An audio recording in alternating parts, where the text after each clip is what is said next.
إن الحمد لله نحمده ونستعينه ونستغفره ونعوذ بالله من شرور أنفسنا ومن سيئات أعمالنا من يهده الله فلا مضل له ومن يضلل فلا هادي له وأشهد أن لا إله إلا الله وحده لا شريك له وأشهد أن محمدًا عبده ورسوله أعوذ بالله من الشيطان الرجيم بسم الله الرحمن الرحيم الذين آمنوا ولم يلبسوا إيمانهم بظلم أولئك لهم الأمن وهم مهتدون۔ محترم حضرات، آج درس کی غرض سے 7ویں پارے سے جس آیت کا انتخاب کیا گیا، اس آیت میں اللہ رب العالمین نے توحید سے قائم ہونے والے امن، سکون اور اطمینان کی طرف اشارہ کرتے ہوئے کہا، اللہ تبارک و تعالیٰ نے اس آیت سے قبل ابراہیم علیہ السلام کی تحقیق توحید کہ ابراہیم علیہ السلام نے توحید کو کیسے پہچانا، اپنے رب کو کیسے پہچانا، ان تمام کا تفصیلی تذکرہ کرتے ہوئے آخر میں اللہ تبارک و تعالیٰ نے یہ سوال کیا، ای الفریقین احق بالامن ان کنتم تعلمون، کہ اگر واقعی معنوں میں تمہیں علم ہے کہ ابراہیم علیہ السلام نے سب سے پہلے ستاروں کا مشاہدہ کیا اور سمجھا کہ یہی رب ہیں، جیسے ہی ستاروں میں روشنی گم ہونے لگی، کم ہونے لگی، تو ابراہیم علیہ السلام کے دل نے اس طرف اشارہ کیا کہ جو اپنی روشنی کو قابو میں نہ رکھ سکے، جس کی روشنی کم ہو جائے، ختم ہو جائے، وہ رب نہیں ہو سکتا۔ پھر ابراہیم علیہ السلام نے چاند کی جانب دیکھا، پھر سورج کی جانب دیکھا۔ ابراہیم علیہ السلام توحید کی تحقیق میں، رب کی تلاش میں کئی ایک مراحل سے گزرتے ہوئے آخر کار اس نتیجے پر پہنچے کہ سب اپنے آپ پر قابو نہیں رکھ سکتے، سب اپنی روشنی کو باقی نہیں رکھ سکتے، سب کا اپنے آپ پر اختیار نہیں ہے، اقتدار نہیں ہے، تو کوئی تو ایسی ذات ضرور موجود ہے جو ان تمام پر اختیار رکھتی ہے، یہی میرا رب ہو سکتا ہے۔ تو جو لوگ ان ستاروں کی پوجا کرتے ہیں یا چاند کی یا سورج کی پرستش کرتے ہیں، تو اللہ تبارک و تعالیٰ نے دونوں فریقوں کو پیش کرتے ہوئے کہا، ای الفریقین احق بالامن ان کنتم تعلمون، اگر واقعی معنی میں دونوں بھی جماعتیں اگر آپ دیکھ رہے ہیں، ایک جماعت ستاروں کی پرستش کرتی ہے یا چاند کی یا سورج کے پیچھے پڑی ہوئی ہے، ایک جماعت یہ تصور کرتی ہے کہ ان تمام کا چلانے والا کوئی موجود ہے، تبھی تو ان کو کبھی روشنی بڑھ رہی ہے، کبھی کم ہو رہی ہے، اللہ تبارک و تعالیٰ جیسے دے رہا ہے ویسے یہ لوگ لے رہے ہیں۔ تو جو ایک اللہ کی ذات کو تسلیم کرتے ہیں وہ حق امن کے زیادہ حقدار ہیں، یا جو معبودان باطلہ کو، اللہ تعالیٰ کی مخلوق کو خالق سمجھ بیٹھے ہیں، یہ زیادہ امن کے حقدار ہیں۔ اس کے بعد اللہ تبارک و تعالیٰ نے اس کی وضاحت کی کہ واقعی معنی میں امن کس کو ملنے والا ہے۔ واقعی معنی میں زندگی میں سکون، چین، اطمینان اور ساتھ ساتھ چاہے انفرادی زندگی ہو کہ اجتماعی زندگی، معاشرتی زندگی ہو کہ گھریلو زندگی ہو، کہ واقعی معنوں میں سکون اور امن کس کو ملنے والا ہے، اللہ تبارک و تعالیٰ نے اس آیت میں اشارہ کیا، کہا الذین آمنوا ولم یلبسوا ایمانہم بظلم، وہ لوگ جو ایمان لے آئے، وہ لوگ جنہوں نے اللہ کی ذات پر ایمان رکھا اور اپنے ایمان کو ظلم سے آلودہ نہ کیا، اپنے ایمان کو ظلم کی آمیزش سے نہ جوڑا، حقیقی معنوں میں اولئک لہم الامن، حقیقی معنوں میں امن کا تصور انہی لوگوں کے اندر ہے، حقیقی معنوں میں سکون اور اطمینان ایسے ہی لوگوں کو ملنے والا ہے، ایسے ہی لوگ اس امن کے حقدار ہیں۔ وَأُولَئِكَ هُمُ الْمُهْتَدُونَ أُولَئِكَ لَهُمُ الْأَمْنُ، جہاں ان لوگوں کو امن مل رہا ہے، یہ لوگ امن کے تلاش میں ہیں اور انہیں امن دیا بھی جا رہا ہے، اسی کے ساتھ ساتھ اللہ نے کہا یہی لوگ حقیقی معنی میں ہدایت یافتہ ہیں۔ صحابہ اکرام کے پاس جب یہ آیت اتاری گئی تو اللہ کے نبی صلی اللہ علیہ وسلم نے صحابہ کی مجلس میں جب یہ آیت پیش کی، جب یہ آیت سنائی، صحابہ پریشان ہو گئے۔ عبداللہ بن مسعود رضی اللہ عنہ نے اللہ کے نبی سے سوال کیا، اے اللہ کے نبی، اینا لم یظلم نفسہ، اینا اینا لم یظلم نفسہ، اے اللہ کے نبی کون ہے ایسا جو اپنے آپ پر ظلم نہ کر سکے؟ کون ہے ایسا جو اپنے آپ کو ظلم سے بچا سکتا ہو؟ اینا لم یظلم نفسہ، کیونکہ اللہ نے یہاں کہا کہ ایمان لانے کے بعد اگر اپنے ایمان کو ظلم سے آلودہ نہ کرے، ظلم کی آمیزش نہ ہو، تو ایسے لوگوں کے لیے امن ہے۔ لیکن کون ایسا ہے جو اپنے آپ پر ظلم نہیں کرتا؟ تو اللہ کے نبی صلی اللہ علیہ وسلم نے یہاں ظلم کی وضاحت کرتے ہوئے کہا، کیا تم نے اس بات کو سنا نہیں؟ کیا تم نے اللہ تعالیٰ کا وہ پیغام سنا نہیں کہ اللہ کے ایک نیک بندے نے اپنے بیٹے کو نصیحت کرتے ہوئے کہا تھا، یا بنی لا تشرک باللہ ان الشرک لظلم عظیم، اے میرے بیٹے اللہ کے ساتھ کسی کو شریک نہ کرنا، یقیناً شرک ہی سب سے بڑا ظلم ہے۔ تو پتہ چلا کہ ایمان لانے کے بعد اگر اپنے ایمان کو شرک سے آلودہ نہ کریں، ایمان کے ساتھ شرک کو نہ جوڑیں، حقیقی معنوں میں انہی کی زندگیوں میں امن رہنے والا ہے، انہی کی زندگیوں میں امن نصیب ہونے والا ہے۔ تو ایمان لانے کے بعد شرک سے آلودہ نہ ہو تو حقیقی معنوں میں اللہ تعالیٰ کی جانب سے امن انہی کو ملے گا۔ دیکھیے اللہ کے نبی صلی اللہ علیہ وسلم کی بعثت سے قبل، جب اللہ کے نبی صلی اللہ علیہ وسلم کی ابھی بعثت نہ ہوئی تھی، عرب میں کفر و شرک کا دورہ تھا، بت پرستی کا دورہ تھا، ہر طرف ظلم و زیادتی تھی، نہ یہاں عزت محفوظ تھی، نہ وہاں آبرو محفوظ تھی، نہ وہاں مال محفوظ تھا، نہ وہاں کسی کی جان محفوظ تھی۔ اگر کوئی آدمی سفر کرتا، 2-3 آدمی اگر سفر کرتے تو ان کی جان محفوظ نہ رہ سکتی تھی۔ اگر کوئی تجارتی قافلہ عرب سے لے کر شام تک جانا چاہتا تو اس کی کوئی گارنٹی نہیں کہ یہ تجارتی قافلہ بآسانی امن کے ساتھ سلامتی کے ساتھ شام پہنچ جائے، اور شام سے نکلنے والے قافلے کی کوئی گارنٹی نہیں کہ مکے تک بآسانی امن کے ساتھ پہنچ جائے، کیونکہ راستے بے امن تھے،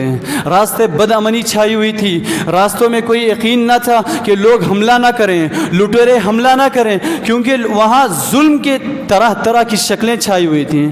ظلم کی طرح طرح کی شکلیں عام تھیں، پتہ نہیں لوگ کب حملہ کر دیں۔ اللہ تبارک و تعالیٰ نے اسلام کو بھیجنے کے بعد، پیارے نبی کی بعثت کے بعد سب سے پہلے جس چیز کا حوالہ دیا، اللہ تبارک و تعالیٰ نے قریش کے لوگوں کو، عرب کے لوگوں کو جس چیز کا حوالہ دیا وہ یہی امن تھا،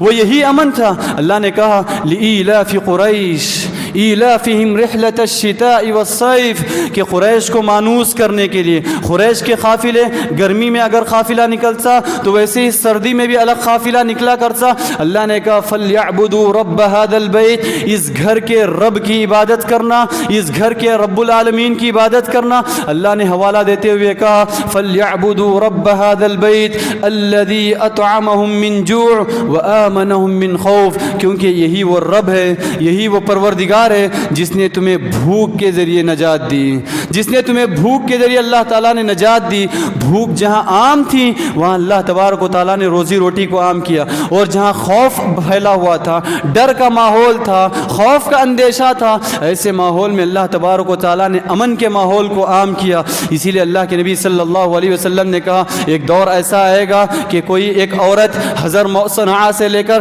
حضرموت تک تنہا سفر کرے گی، اس کو کوئی خوف نہ ہوگا، کوئی ڈر نہ ہوگا۔ یہ ایمان کا امن تھا، یہ توحید کا امن تھا کہ توحید کی دعوت جب دنیا کے کونے کونے میں پھیل جائے گی تو امن ایسا چھا جائے گا کہ کسی بھی شخص کو تنہا سفر کرنے میں ذرا برابر بھی خوف اور اندیشہ نہ ہوگا۔ اسی لیے اللہ کے نبی صلی اللہ علیہ وسلم نے، اللہ تبارک و تعالیٰ نے جہاں اہل ایمان کو ایمان پر ثابت قدم رہنے کی تلقین کی، عمل صالح کی تلقین کی، وہاں کہا کہ اگر کوئی شخص ایمان پر باقی رہتا ہے، عمل صالح کرتا ہے، ایسے لوگوں کو دنیا میں خلافت عطا کی جائے گی، امامت عطا کی جائے گی۔ وہیں اللہ نے اس چیز کا بھی وعدہ کیا وَلَيُبَدِّلَنَّهُم مِّن بَعْدِ خَوْفِهِمْ أَمْنًا، اگر ایمان پر قائم رہیں، ایمان پر جم جائے، ایمان کے ساتھ شرک کو نہ ملائیں اور عمل صالح کریں، ایسے لوگوں کو اللہ کا وعدہ ہے کہ اللہ خوف کو ہٹا کر، خوف و ہراس کے ماحول کو ختم کر کے اللہ امن کی دولت سے مالا مال کرے گا۔ آج ہم دیکھتے ہیں کہ لوگوں کو طرح طرح کا خوف لاحق ہوتا ہے، لوگوں کو طرح طرح کا ڈر لاحق ہوتا ہے، لوگوں کو طرح طرح کا اندیشہ لاحق ہوتا ہے کہ کبھی جان محفوظ نہ ہوتی، کبھی عزت محفوظ نہ ہوتی۔ خصوصاً عورتوں کو یہ ڈر لاحق ہوتا ہے کہ ماں بہنیں جب بازار نکلتی ہیں کہ ماحول اتنا بگڑا ہوا ہے، صورتحال اتنی بگڑی ہوئی ہے کہ ان کی عزت و آبرو محفوظ نہ رہ سکی۔ کیونکہ ایمان باقی نہ رہ سکا، ایمان اپنی حالت پر باقی نہ رہ سکا۔ ہم تو بڑے دعوے کرتے ہیں کہ ایمان ہمارا محفوظ ہے، ہم مومن ہیں، ہم مسلمان ہیں، اس کے باوجود اتنی آزمائشیں کیوں ہیں؟ اس کے باوجود اتنی آزمائشیں کیوں ہیں؟ پیارے نبی صلی اللہ علیہ وسلم کا جو وعدہ تھا کہ ایمان کی دولت کے بعد، توحید کی دولت کے بعد، کفر و شرک کے خاتمے کے بعد تمام طرح کا خوف ختم ہو جائے گا، ڈر ختم ہو جائے گا، تمام طرح کے اندیشے ختم ہو جائیں گے، صرف امن ہی امن ہوگا۔ اب باوجود اس کے کہ ہم ایمان والے رہے، اسلام کو ہم نے اپنایا، ایمان پر ہم باقی رہے، لیکن امن باقی نہ رہا۔ خوف و ہراس کا ماحول ہر طرف چھایا ہوا ہے، جبکہ اللہ تبارک و تعالیٰ نے احسان جتلاتے ہوئے کہا اولم یروا انا جعلنا حرما آمنا ویتخطف الناس من حولہم، کہ جبکہ کعبے کے اطراف سے، حرم کے اطراف سے لوگوں کو اچک لیا جاتا تھا، لوگوں پر حملہ کر دیا جاتا تھا، لوگوں کی جان لے لی جاتی تھی۔ اللہ ہی کی ذات ہے جس نے اس جگہ کو امن والی جگہ بنائی ہے، اللہ کی ذات ہے جس نے اس جگہ کو امن والی جگہ بنائی۔ اب غور کرنے والی بات یہ ہے کہ ایمان کے ساتھ اپنے آپ کو شرک کی آلودگیوں سے کیسے بچایا جا سکے۔ شرک صرف یہ نہیں کہ بت کے سامنے سجدہ کریں، شرک صرف یہ نہیں کہ مردے کے سامنے سجدہ کریں۔ ہمارا تصور یہ بنا ہوا ہے کہ اگر ہم مردے کے سامنے سجدہ نہیں کرتے تو ہمارا ایمان محفوظ ہو گیا، اگر ہم بتوں کے سامنے جھکتے نہیں ہیں تو ہمارا ایمان محفوظ ہو گیا، کیونکہ ہم اللہ کے سامنے جھکتے ہیں، پنج وقتہ نماز کی ہم پابندی کرتے ہیں، ہمارا ایمان محفوظ ہو گیا۔ ہم یہ غور نہیں کرتے کہ کیسے چور دروازوں کے ذریعے شرک ہمارے اندر داخل ہو رہا ہے۔ ہمارے بچے، چھوٹے بچے باہر کھیلتے رہتے ہیں، کھیلتے ہوئے کبھی باپ کی قسم کھائی، کبھی ماں کی قسم کھائی، ماں باپ یہ دیکھ کر خاموش ہوتے ہیں۔ پیارے نبی کے اس فرمان کو بھلا دیا۔ اللہ کے نبی نے کہا من حلف بغیر اللہ فقد اشرک، من حلف بغیر اللہ فقد اشرک، جس نے اللہ کو چھوڑ کر دوسرے کی قسم کھائی اس نے شرک کیا۔ ایسے شرک کے ہوتے ہوئے گھر میں امن کا تصور کیسے ہو سکتا ہے؟ ایسے شرک کے ہوتے ہوئے گھر میں امن کا تصور کیسے ہو سکتا ہے؟ گھروں میں بچوں کی طبیعت کیا بگڑ گئی، بڑوں کی طبیعت کیا بگڑ گئی، 2 دن ہو گئے، 3 دن گزر گئے، طبیعت سدھرنے کا نام نہیں لے رہی ہے۔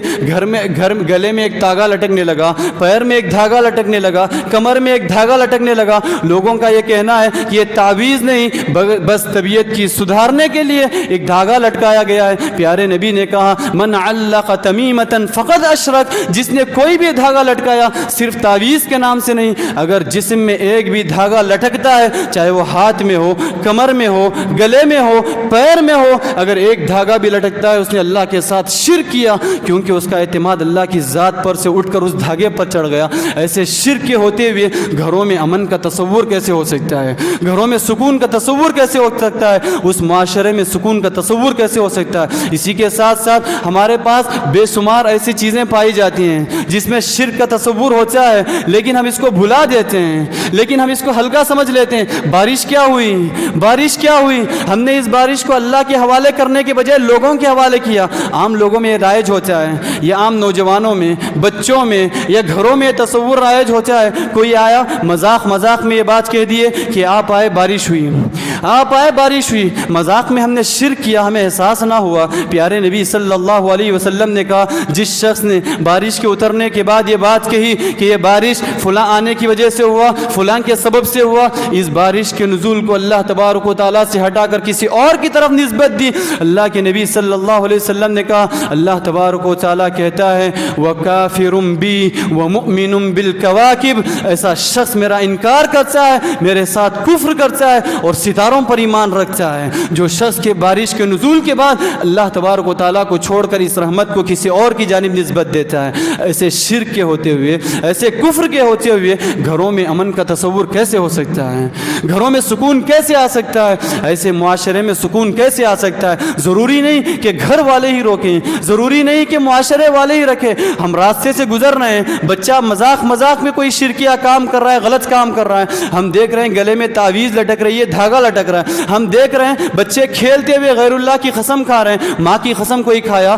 باپ کی قسم کوئی کھایا، ہم خاموشی سے گزر اتر گئے، یا غیرت یہاں تک جھک جاتی ہے، کم پڑ جاتی ہے کہ ہم ہنستے ہوئے وہاں سے گزر جاتے ہیں. کیونکہ اگر کوئی چھوٹا بچہ ایک تتلی زبان سے اگر کوئی گالی بھی دے دیتا ہے، ہم خاموشی سے وہاں گزر جاتے ہیں مسکراتے ہوئے. ایسی اگر غلطی کو دیکھ کر غلطی نہ سمجھیں، کفر کو دیکھ کر کفر نہ سمجھیں، شرک کو دیکھ کر شرک نہ سمجھیں. اور شکایت ہے کہ گھروں میں امن کا تصور نہیں، گھروں میں پریشانی ہی پریشانی ہے، گھروں میں بے چینی ہی بے چینی ہے، معاشرے میں بے چینی ہی بے چینی ہے، گھروں میں جھگڑے ہی جھگڑے ہیں. جو گھر اللہ رب العالمین کو ایک نہ جانتا ہو، ہر معاملے میں اللہ کے در کو چھوڑ کر مختلف دروں کے ٹھوکریں کھا رہا ہو، اس گھر میں امن کا تصور کیسے ہو سکتا ہے؟ اسی لیے اللہ نے کہا الذین آمنوا ولم یلبسوا ایمانہم بظلم. جو شخص ایمان لانے کے بعد اپنے ایمان کو شرک کی گندگیوں سے آلودہ نہ کرے، اپنے ایمان کو شرک کی گندگیوں سے آمیزش نہ کرے، حقیقی ایمانوں میں امن اسی شخص کو ملے گا. حقیقی ایمانوں میں امن کا حقدار وہی شخص ہے. تو شرک کے لیے ضروری نہیں کہ بت کے سامنے ہی جھکیں. شرک کے چھوٹے چھوٹے چور دروازوں کے ذریعے سے ہمارے اندر داخل ہوتا رہا اور ہم خاموشی اختیار کرتے رہے. تو ضرورت ہے اس بات کی کہ ربوبیت کا معاملہ ہو، الوہیت کا معاملہ ہو، اسماء و صفات کا معاملہ ہو، کائنات کے ذرے ذرے کا معاملہ ہو، اللہ تبارک و تعالیٰ کو جہاں تنہا جاننا ہے، اللہ کی ذات وہاں تنہا ہے. اللہ تعالیٰ کو اگر ایک جانے، اگر توحید کی گواہی دیں، ذرا برابر بھی شرک کو اپنے اندر داخل ہونے نہ دیں، تبھی چل کر انفرادی زندگی میں بھی سکون رہے گا، آدمی کی زندگی میں سکون رہے گا، گھر میں سکون رہے گا، لڑائی جھگڑوں سے گھر محفوظ رہے گا، پریشانیوں سے گھر محفوظ رہے گا، معاشرہ بدامنی سے محفوظ رہے گا، ہمارا شہر بدامنی سے محفوظ رہے گا. اگر ان تمام چیزوں کو رکھتے ہوئے امن کا تصور اگر کرتے رہیں، یہ تصور بیکار ہے، یہ خیال بیکار ہے. ان تمام کے ہوتے ہوئے اللہ تبارک و تعالیٰ کبھی امن کو قائم نہیں کرے گا، امن کو باقی نہیں رکھے گا. اللہ کا وعدہ ہے ایمان لائیں، ایمان پر ثابت قدم رہیں، ایمان پر ڈٹ جائیں اور عمل صالح کریں. اللہ ضرور اس خوف کو بدل کر، ہراس کے ماحول کو بدل کر، دہشت کے ماحول کو بدل کر اللہ ضرور امن قائم کرے گا اور زندگی اطمینان اور سکون کے ساتھ گزرے گی. دعا ہے رب العالمین سے کہ اللہ تبارک و تعالی ہمیں کہی سنی باتوں پر عمل کی توفیق نصیب کرے. ایمان لانے کے بعد اللہ تعالی ہر ممکن ہمیں توفیق دے کہ ہر اعتبار سے ہر معاملے میں اللہ تبارک و تعالیٰ کو ایک جانے، اللہ تبارک و تعالیٰ کو تنہا جانے. اللہم آمین. وآخر دعوانا الحمد للہ رب العالمین.